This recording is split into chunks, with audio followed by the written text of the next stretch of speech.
Hello students, আজি আমি Nelson Mandela long walk to freedom chapter 2 question answer খিনি discuss কৰিম আৰু তোমালোকক বহুত স্বাগতম এই হনি ডিউ চেনেললৈ মন্দি তোমালোকে কুৱেশ্যন বিলাক চাই যাবা page number 18 oral comprehension check where did the ceremonies take place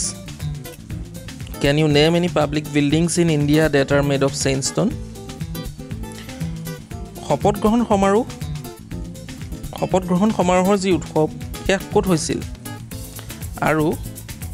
can you name any public buildings in India that are made of sandstone আৰু তেনেকুৱা মাৰ্বল পাথৰৰ কিবা বিল্ডিংৰ নাম কিবা ভৱনৰ নাম ভাৰতত থকা তোমালোকে ক'ব পাৰিবানে answer the ceremonies took place in the lovely sandstone amphitheater formed by the union buildings in the place called Pretoria South Africa Pretoria প্ৰদেশত থকা ধুনিয়া sandstone amphitheater ধুনিয়া মাৰ্বল পাথৰৰ যি amphitheater মানে ঠিক আমাৰ ষ্টেডিয়াম বিলাকৰ নিচিনা সকলো ফালে দৰ্শক থাকে আৰু তাত হৈছিল এই শপত গ্ৰহণ সমাৰোহ There are many public buildings in India that are made of sandstone আৰু তেনেকুৱা sandstone মাৰ্বল পাথৰে নিৰ্মিত ভাৰতত বহুত কেইটা বিল্ডিং আছে for example the Taj Mahal এটা উদাহৰণ and the Parliament House আৰু সংসদ ভৱন Question number 2 Can you say how 10th May is an autumn day in South Africa Answer তুমি ক'ব পাৰিবানে যে 10 মে কিদৰে শৰৎকালৰ এটা দিন সাউথ আফ্ৰিকাত Answer Physically South Africa falls in the southern hemisphere ভৌগোলিকভাৱে দক্ষিণ আফ্ৰিকা সদায় মানে দক্ষিণ গোলাৰ্ধত অৱস্থিত Our India falls in the northern hemisphere আৰু আমাৰ ভাৰত উত্তৰ গোলাৰ্ধত অৱস্থিত There are many climatic differences between these two nations আৰু বহুত কেইটা জলবায়ু মানে পাৰ্থক্য দেখিবলৈ পোৱা যায় এই দুখন দেশত 10 May is a day of summer season in India 10 May ভাৰতত এটা গৰমৰ দিন but in South Africa it is not so কিন্তু South Africa সেইটো নহয় On 10 May the people gathered in the land of Mandela and made a day of autumn season which is commonly a time for celebration আৰু এই 10 May বহুত মানুহ South Africa গোট খাইছিল মেণ্ডেলাক শুভেচ্ছা জনাবলৈ আৰু শৰৎকালত যিদৰে উৎসৱ পাৰ্বণৰ সময় আৰু ঠিক সেইদৰে সেই 10 মে তেওঁলোকে শাৰদীয় এটা দিন কৰি পেলাইছিল মানে তাত খুব আনন্দৰ জোৱাৰ উঠিছিল সেইকাৰণে শৰৎকালৰ এটা দিনৰ লগতো তুলনা কৰা হৈছে Question number 3 At the beginning of his speech Mandela mentions an extraordinary human disaster What does he mean by this তেওঁৰ ভাষণৰ আৰম্ভণিতে মেণ্ডেলাই বৰ্ণনা কৰিছে যে উইদিন ইনভাৰ্টেড কমাস উদ্ধকমাৰ ভিতৰত লিখিছে an extraordinary human disaster এক অসাধাৰণ মানৱীয় দুৰ্যোগ What does he mean by this আৰু তেওঁ এই অসাধাৰণ মানৱীয় দুৰ্যোগ মানে কি বুজাব খুজিছে What is the glorious human achievement he speaks of at the end আৰু শেষত তেওঁ glorious human achievement মানে গৌৰৱপূৰ্ণ মানৱীয় মানে মানৱৰ এক প্ৰাপ্তি বুলি কি বুজাইছে গৌৰৱপূৰ্ণ মানৱীয় প্ৰাপ্তি বুলি তেওঁ কি বুজাইছে Answer According to Mandela an extraordinary human disaster means the apartheid the white supremacy over the blacks মেণ্ডেলাৰ মতে অসাধাৰণ মানৱীয় দুৰ্যোগ হৈছে apartheid আমি জানো যে apartheid is a political system that separates people according to their races তাত যি জাতি প্ৰথা তাত এক কুপ্ৰথা বিৰাজমান আছিল বগা মানুহখিনিয়ে ক'লা মানুহখিনিক খুব দমন কৰিছিল আৰু সেই প্ৰথাটোকে তেওঁ অসাধাৰণ মানৱীয় দুৰ্যোগ বুলি অভিহিত কৰিছিল The glorious human achievement he speaks of at the end is the newborn liberty which they receive after a long struggle আৰু তেওঁ গৌৰৱপূৰ্ণ মানৱীয় প্ৰাপ্তি বুলি বুজাইছে তেওঁলোকৰ সেই স্বাধীনতাক যিটো তেওঁলোকে বহুত যুঁজৰ অন্তত লাভ কৰিবলৈ সক্ষম হৈছিল Question number 4 What does Mandela thank the international leaders for যিসকল আন্তঃৰাষ্ট্ৰীয় নেতা গৈছিল মেণ্ডেলাৰ এই শপত গ্ৰহণ সমাৰোহলৈ তেওঁলোকক মেণ্ডেলাই কিয় ধন্যবাদ জনাইছিল Answer Mandela thanks the international leaders for having come to take position with the people of South Africa because the liberty they got is a common victory for justice, for peace and for human dignity. Mandela সেই শপত গ্ৰহণ সমাৰোহত সমবেত হোৱা সকলো আন্তঃৰাষ্ট্ৰীয় যিসকল leader সকলোকে ধন্যবাদ জনাইছে কাৰণ তেওঁলোকৰ স্বাধীনতা কেৱল তেওঁলোকৰ নাছিল কাৰণ এয়া এক জয় আছিল ন্যায়ৰ এয়া জয় আছিল শান্তিৰ আৰু এয়া যি মানৱতা মানৱৰ সন্মানবোধ এয়া মানৱীয়তাৰ জয় আছিল বুলি তেওঁ অভিহিত কৰিছে আৰু তাত সমবেত হোৱা সকলোকে তেওঁ ধন্যবাদ জনাইছিল What ideals does he set out for the future of South Africa? তেওঁ South Africa বাবে কি নীতি নিৰ্দেশনা তেওঁ ঠিক কৰিছে Answer The ideals he sets out for the future of South Africa are to liberate all the people from the bondage of poverty deprivation, emancipation, suffering, gender discrimination and other discriminations. তেওঁ দক্ষিণ আফ্ৰিকাৰ এটাই লক্ষ্য তেওঁ নিৰ্ধাৰণ কৰিবলৈ কৈছিলে যে সকলো মানুহ যাতে দৰিদ্ৰতাৰ কবলৰ পৰা তেওঁলোক বাচিব পাৰে দৰিদ্ৰতাৰ কবলৰ পৰা যেন উদ্ধাৰ পায় deprivation যি তেওঁলোকে নোপোৱাকৈ আছে তেওঁলোকৰ অপ্ৰাপ্তি যিখিনি ইমানচিপেশ্যন মানে হৈছে ফ্ৰীডম ফ্ৰম ৰেষ্ট্ৰিকশ্যন যিকোনো তেওঁলোকৰ স্বাধীনতাত যাতে হকা বাধা কৰা নাযায় ছাফাৰিং আৰু তেওঁলোকে যিখিনি কষ্ট দুৰ্ভোগ তেওঁলোকে মানে দুৰ্ভোগ ভুগি আছিল জেণ্ডাৰ ডিছক্ৰিমিনেশ্যন লিংগ বৈষম্য আৰু এন আদাৰ ডিছক্ৰিমিনেশ্যন আৰু বিভিন্ন মানে বৈষম্যতাত দেখা গৈছিল সেইবিলাকৰ পৰা যাতে সাউথ আফ্ৰিকাৰ জনসাধাৰণে মুক্তি পায় তেওঁ সেই ধৰণে তাত আইডিয়ালছ বিলাক সেট কৰিছিল এতিয়া আহো পেজ নম্বৰ 21 ৰ অৰেল কম্প্ৰিহেনচন চেক বিলাকলৈ What do the military generals do? Military generals বিলাকে কি কৰিছিল How has their attitude changed and why? Answer The military generals saluted Nelson Mandela and pledged their loyalty. Military generals বিলাকে যিখিনি military ডাঙৰ officer আছিল তেওঁলোকে they saluted Nelson Mandela আৰু তেওঁলোকে নেলছন মেণ্ডেলাক সেলুট কৰিছিল সালাম দিছিল and pledged their loyalty আৰু তেওঁলোক যে নেলছন মেণ্ডেলাৰ বিশ্বাসী হৈ থাকিব তাৰ শপত লৈছিল Their attitude has changed with the change of South Africa's political scenario. আৰু তেওঁলোকৰ সেই attitude যি ভাৱধাৰা আছিল সেইখিনি সম্পূৰ্ণ সলনি হৈ গৈছিল কাৰণ সাউথ আফ্ৰিকাৰ এতিয়া ৰাজনৈতিক বাতাবৰণ সম্পূৰ্ণ সলনি হৈ গৈছিল সেই কাৰণে তেওঁলোকৰো এই ব্যৱহাৰ সলনি হৈ গৈছিল Because then Nelson Mandela was their new elected president কাৰণ সেই সময়ত নেলছন মেণ্ডেলা হৈছিল তেওঁলোকৰ নৱনিৰ্বাচিত ৰাষ্ট্ৰপতি আৰু ৰাষ্ট্ৰপতিক যেটো সন্মান প্ৰদৰ্শন কৰিবই লাগিব আৰু মিলিটাৰী জেনেৰেলছ বিলাকে সেই কাৰণে তেওঁক সালাম দিছিল Question number 2 Why were two national anthems sung? কিয় দুটা ৰাষ্ট্ৰীয় সংগীত তাত গোৱা হৈছিল Answer Two national anthems were sung to show respect for both the blacks and whites of South Africa. South Africa বসবাস কৰা প্ৰত্যেকজন বগা মানুহ প্ৰত্যেকজন কোলা মানুহৰ সন্মানাৰ্থে দুটা ৰাষ্ট্ৰীয় সংগীত গোৱা হৈছিল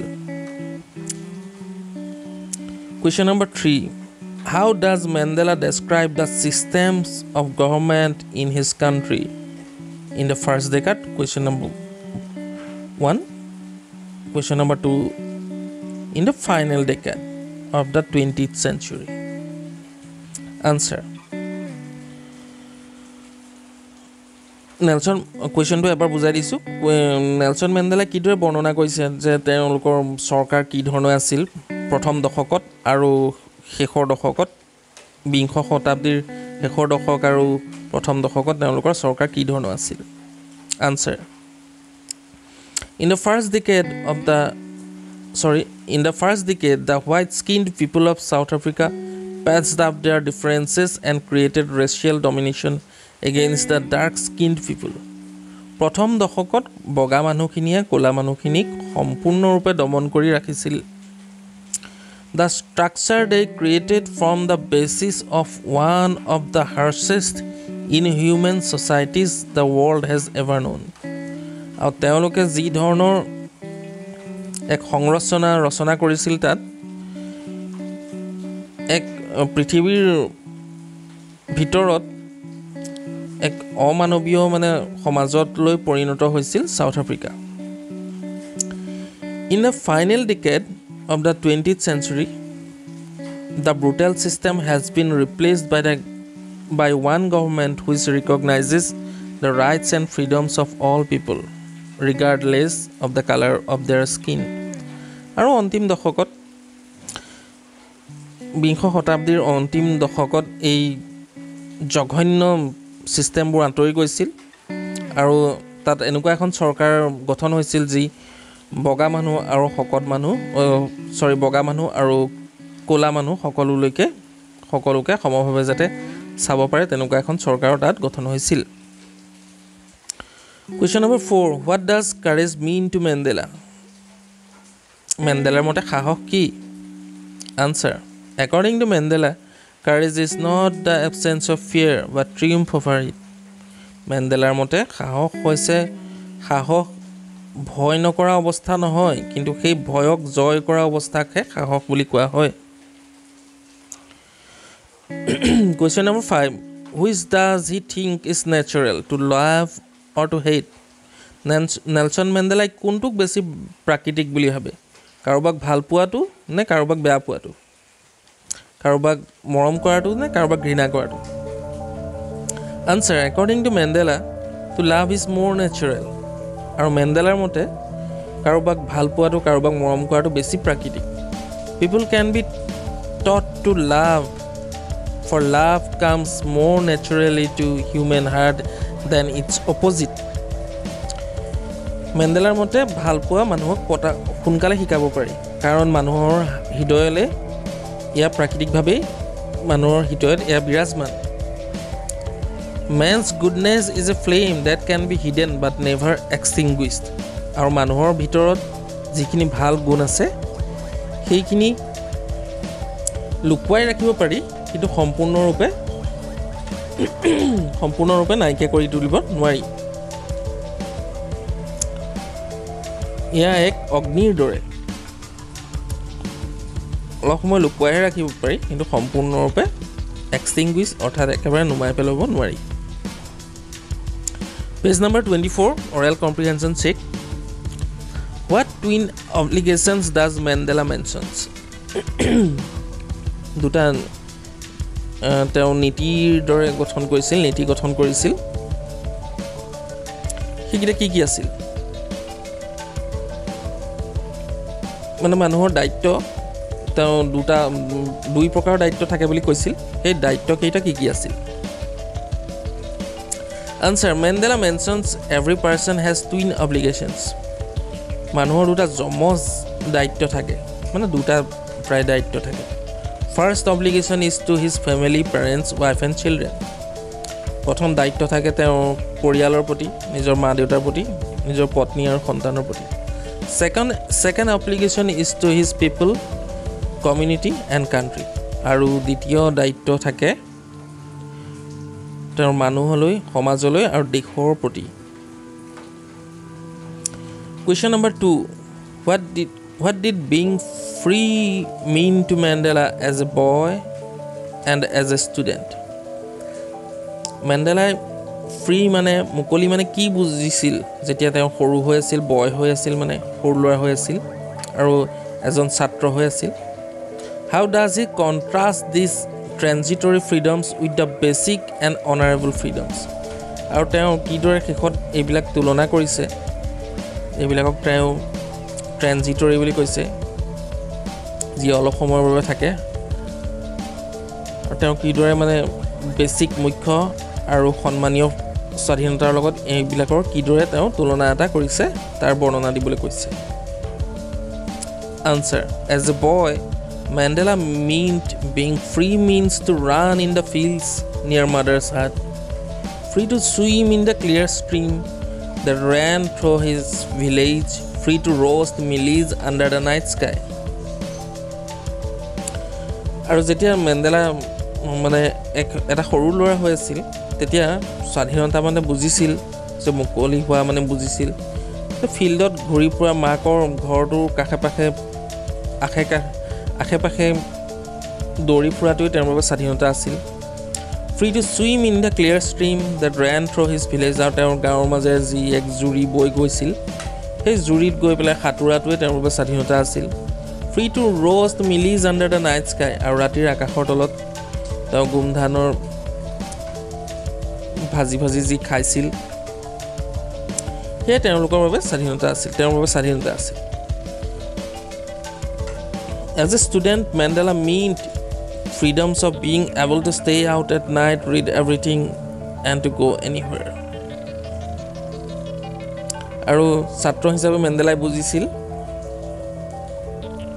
অৰ্থাৎ ভাবিছিল যে স্বাধীনতা মানে বাহিৰত থকাটো আৰু যিকোনো বস্তু পঢ়িবলৈ পোৱাটো আৰু যিকোনো ঠাইলৈ যাব পৰাটোৱে স্বাধীনতা আছিল Question number 3 Does Mandela think the oppressor is free? Why not? Mandela ভাবেনে দমনকাৰীজন স্বাধীন হয়নে কিয় নহয় যিকোনো এক দমনকৰ্তা যি আমাক দমন কৰে তেওঁ প্ৰকৃততে স্বাধীন হয়নে কিয় নহয় Answer Mandela does not think the oppressor is free Mandela নাভাবে যে দমনকৰ্তাজন যে স্বাধীন তেওঁ কেতিয়াও নাভাবে A man who takes away another man's freedom is a prisoner of hatred. এজন মানুহ যি অন্য মানুহৰ স্বাধীনতা কাহিনীয়ে তেওঁ হৈছে ঘৃণাৰ জেলত বন্দী এজন কাৰাবন্দী ঘৃণাৰ জেলত বন্ধ এজন কাৰাবন্দী বুলি তেওঁ অভিহিত কৰিছে Both the oppressor and oppressed are robbed of their humanity. দমনকাৰী আৰু যিজনৰ ওপৰত শোষণ চলিছে শোষণকৰ্তা আৰু শোষিত দুইজনৰ পৰাই তেওঁলোকৰ মানৱীয়তা কাহিনীয়া হয় Thinking about the text Question number 1 Why did such a large number of international leaders attend the inauguration? What did it signify the triumph of? কিয় বহুত মানুহ তাত গোট খাইছিল সেই শপত গ্ৰহণ সমাৰোহত কিয় বহুত দেশৰ বহুত মানুহ গোট খাইছিল What did he signify the triumph of? আৰু এয়া কিহৰ বিজয় এই ঘটনাটোৱে কিহৰ বিজয়ৰ ঘোষণা কৰিছে Answer The newborn liberty was a common victory for all the people across the world এই নতুন নৱজাতক যি স্বাধীনতা আছিলে এয়া হৈছিলে এক সমজুৱা বিজয় সকলো মানুহ পৃথিৱীৰ সকলো মানুহৰ এক সমজুৱা বিজয় আছিল এক সমজুৱা জয় আছিল So such a large number of international leaders attended the inauguration সেই কাৰণে বহুত দেশৰ বহুত নামি দামী নেতা তাত গোট খাইছিলে এই শপত গ্ৰহণ সমাৰোহ চাবলৈ It signifies the victory for justice, peace and above all for human dignity আৰু এয়াই ন্যায় শান্তি আৰু মানৱীয় প্ৰমূল্যবোধৰ বিজয়ক চিহ্নিত কৰিছে Question number 2 What does Mandela mean when he says he is simply the sum of all those African patriots who had gone before him? Mandela কি বুজাইছে যে তেওঁ হৈছে সকলো স্বাধীনতা সংগ্ৰামীৰ যোগফল যিসকল এতিয়া এই পৃথিৱীত নাই যিসকলে এই পৃথিৱী এৰি গুচি গৈছে